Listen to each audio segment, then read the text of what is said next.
जितनी लड़ाई लड़नी थी लड़ ली। जनता ने जिनको लगातार नकार दिया है।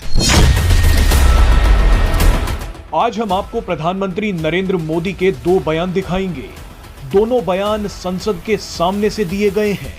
पहला बयान जुलाई का है, जब संसद का बजट सत्र शुरू होने वाला था, तो वहीं दूसरा बयान नवंबर में संसद के शीतकालीन सत्र से पहले का है।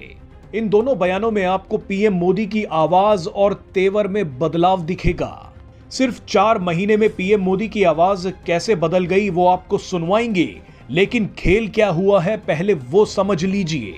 जून में मोदी तीसरी बार प्रधानमंत्री तो बन गए, लेकिन लोकसभा चुनावों के नतीजों ने बीजेपी और पीएम मोदी को कमजोर कर दिया था।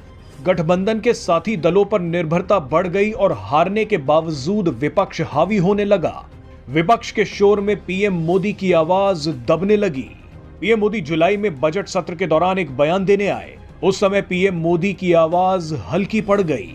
उस समय पीएम मोदी की आवाज सुनकर ही लग गया था कि अब जरूरी कानूनों को पास करवाना भी मुश्किल हो जाएगा। ये सही भी निकला। वक्फ संशोधन बिल कैसे लटक गया है वो आप देख रहे हैं। लोकसभा में हरियाणा, महाराष्ट्र और उत्तर प्रदेश ने जो चोट दी थी, उसका दर्द पीएम मोदी की तस्वीर और आवाज में साफ दिखाई दे रहा था। लेकिन तुरंत गलती भांप ली गई। मरम्मत का काम शुरू हो गया। लोकसभा में जो हरियाणा और महाराष्ट्र दूर हो गए थे, उन्हें विधानसभा में जीत लिया गया। यूपी में भी योगी ने पासा पलट दिया। ऐसे में अब अचानक पीएम मोदी की आवाज बदल गई है। आवाज में कॉन्फिडेंस आ गया है। विपक्ष के जिस शोर में पीएम मोदी की आवाज दब गई थी, अब उसी आवाज में मोदी ने दहाड़ लगाई है। 2024 के चुनाव के बाद पीएम मोदी को विपक्षी पार्टियों ने इतना हिला के रख दिया है कि पीएम मोदी के तेवर ही बदल गए। संसद का शीतकालीन सत्र शुरू होते ही पीएम मोदी ने जो कहा है, उसने विपक्ष के होश उड़ा दिए हैं। जुलाई से नवंबर सिर्फ 4 महीनों में पीएम मोदी की आवाज कैसे बदल गई है, वो अब आप खुद सुन लीजिए। साथियों, मैं देश के सभी सांसदों से, किसी भी दल के क्यों न हो, मैं आज आग्रहपूर्वक कहना चाहता हूं कि हम गत जनवरी से लेकर के हम लोगों के पास जितना सामर्थ्य था, उस सामर्थ्य को लेकर के जितनी लड़ाई लड़नी थी लड़ ली।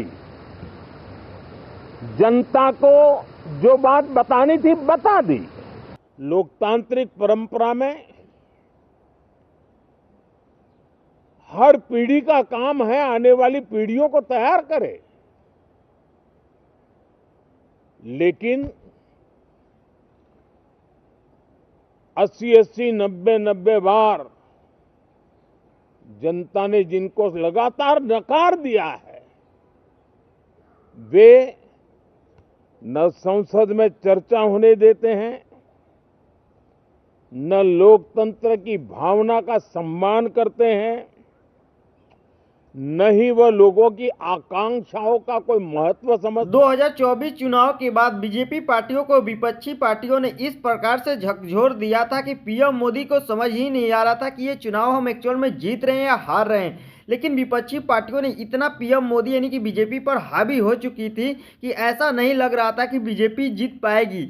लेकिन एक्चुअल में यही हुआ, बीजेपी अपनी पूरी सीट नहीं पूरी कर पाई और हार गई।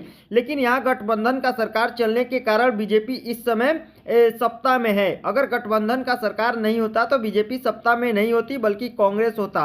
क्योंकि जिस प्रकार से बीजेपी की वोट थी, जिस प्रकार से कांग्रेस की वोट थी, अगर जिधर गठबंधन की सरकार बनती उसी का सरकार बन जाता है। उसी के बाद पीएम मोदी को इतना बीजेपी पार्टियों को झकझोर दिया है विपक्षी पार्टियों ने कि समझ नहीं आ रहा था कि पीएम मोदी क्या करे। और 2024 के बाद इस प्रकार से पीएम मोदी का बयान बदल गया कि वो तो सीधे संसद के जो भी सांसद अलग अलग पार्टियों के या किसी भी, पीएम मोदी ये बताने लगे कि ये लोग हमेशा संसद में अच्छी बजटों को पास नहीं होने देते हैं।